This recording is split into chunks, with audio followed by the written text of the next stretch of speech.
Okay, so it is June the 5th, 2021, and this is my pepper garden video, the first pepper garden video of the year.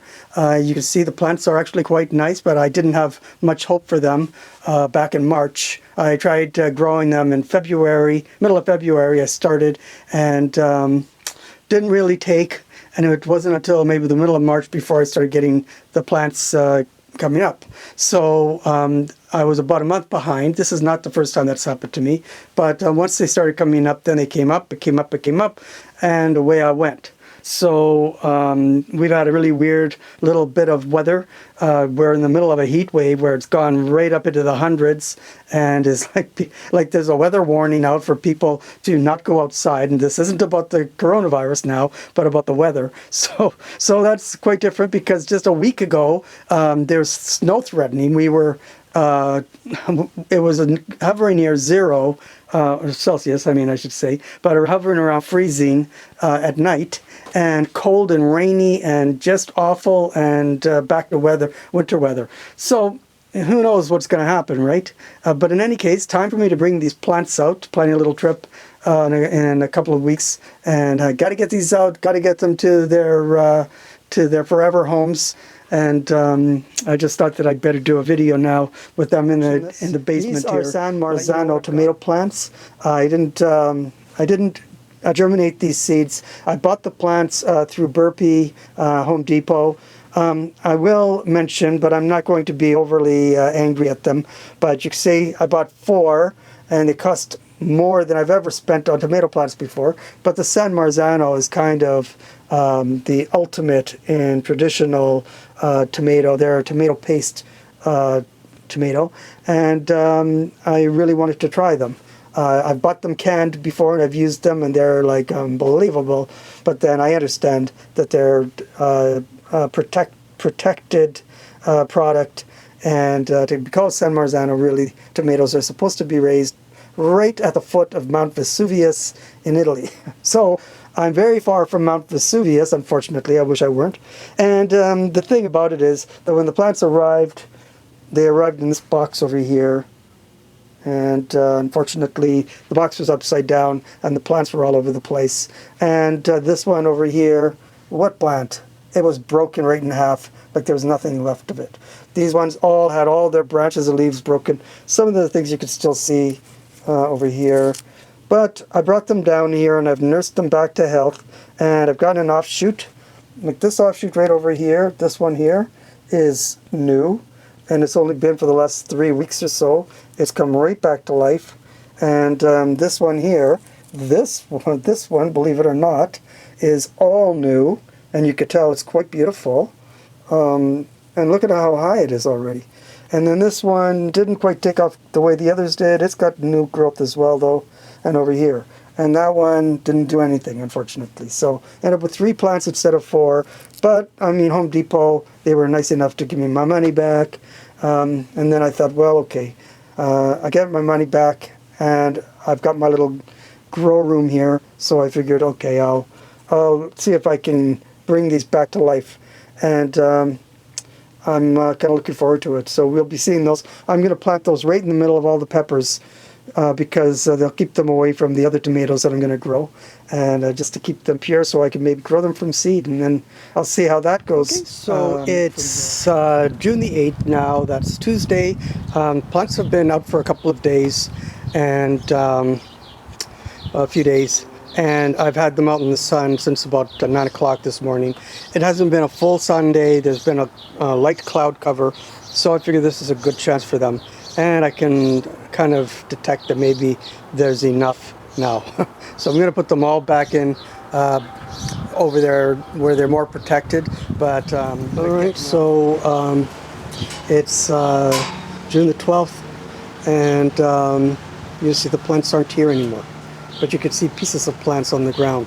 We had a terrible thing happen yesterday. So this is where they are, because we had this gale of a wind all day yesterday, and the plants were all lying on top of each other and breaking, and I can't even tell you how heartbroken I am.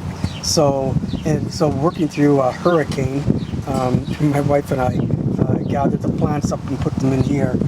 You can kind of see that they're just sad now. And a lot of them are broken and chair fell on top of them. It was just terrible.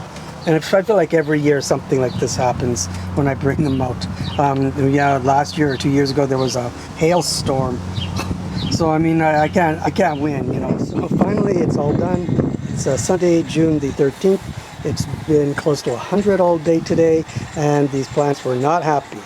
But it's starting to cool off a little bit now. It's later in the afternoon, and they are all doing pretty well. So even plants that were looking like they had died are starting to come back to life. Anyway, so I've got 1, 2, 3, 4, 5, 6, 7 ahi huachapao along this way. I've got 1 bishop's crown over here. Then I have my 4 San Marzano tomato plants here, looking very nice, I have to say. And then I've got a bishop's crown again. And then 1, 2, 3, 4, 5, 6, 7 Peruviano Arancillo plants. Anyway, on the bottom here I have 3 Pereira plants, 4 Pereira plants, sorry. 3 hot paper lantern plants over here. Another bishop's crown. I have this plant I actually found at a garden center called a Count Dracula pepper, which I don't think it's going to be very hot, but just for something different. Another bishop's crown. I have a Tabasco plant here. I've never grown the Tabasco peppers before. Then another bishop's crown, so I kind of intersperse them. Then I have 1 Nagamorich, 7 pod Jonah, another Peruviano Arancillo, a couple ahi huachapao, actually 4 of those, and lastly a bishop's crown. Basically the way that it worked was I had 54 plants, not including the tomato plants, and I took some of the best ones, and I took all of the little tiny ones that did not look like they're going to do anything. Okay, so July the 17th, I procrastinated to the point where it doesn't make sense for me to do an introductory video anymore, so I'm just going to do an update and tack it to the back of this one video. And actually they're doing very well. My plants are just going nuts here. It's been extremely hot, and now that they're kind of into it, they're really doing well. So what I have is I have 8 Peruviano Arancillo plants, I have 5 bishop's crowns, and I have 11 ahi huachapao plants. And then add to that 1 7 pod, which is right over here. I had an aga, but it did not survive the blistering 38. I guess that's really into the hundreds temperatures we had, and I just couldn't do it for the poor little guy. So he's gone. And I have a Tabasco plant over here, which is doing pretty nicely. It's a little on the small side, but I can see that it's got some flowers. And then I have this, which I've never heard of before, called the Count Dracula pepper, which is just based upon the fact that it's purple, it's dark, and I don't know, in the end, I don't know what these peppers are going to be like, but I doubt I'm going to like them, because I think they're small and I'm not partial to that. But, you know, I thought it was an interesting looking plant, and so I thought I'd buy it. And I've got 4 hot paper lanterns, and I've got 4 Pereira, and I know that there's some peppers on the Pereira. Here we go, I found them, yeah. Pereira is a staple for me. I don't think they're very sweet. I think they're kind of soapy flavored, but they've got a nice heat, and they look attractive, so I do like them. And hot paper lanterns, well, I actually have not grown a hot paper lantern. I don't know if I even grew them last year, but they're pretty nice. They're attractive. That's what they look like, so that's a very good one right over here. And this is a nice plant, and it's got them as well. They kind of look like nagas a little bit, in my view. These are not big plants, so oh, I've got more. Look at all these. I never even looked, so I didn't know what I was looking at here. So yeah, I don't know if they're going to keep getting bigger or if they're just going to stay this size. They typically get bigger than that, so I guess I'll just have to wait and see. So wow, they do really look like Nagas, I have to say, or maybe Buchalocus. But that's really good. That's basically everything that I have. And in July, I think I got lots of time. It's going to be nice. The Ahio Chapao, they're doing quite well. You can see they do typically get a couple inches long. You know, so I have a lot of them. And wow, look at this one. And they are orange when they are ripe. Not a dark orange, but they're pretty sweet and they're not terribly hot. The Bishop's Crowns, I don't know if I have any of those. They're kind of round. They have 3 notes on them, and they're very sweet peppers. I really like them.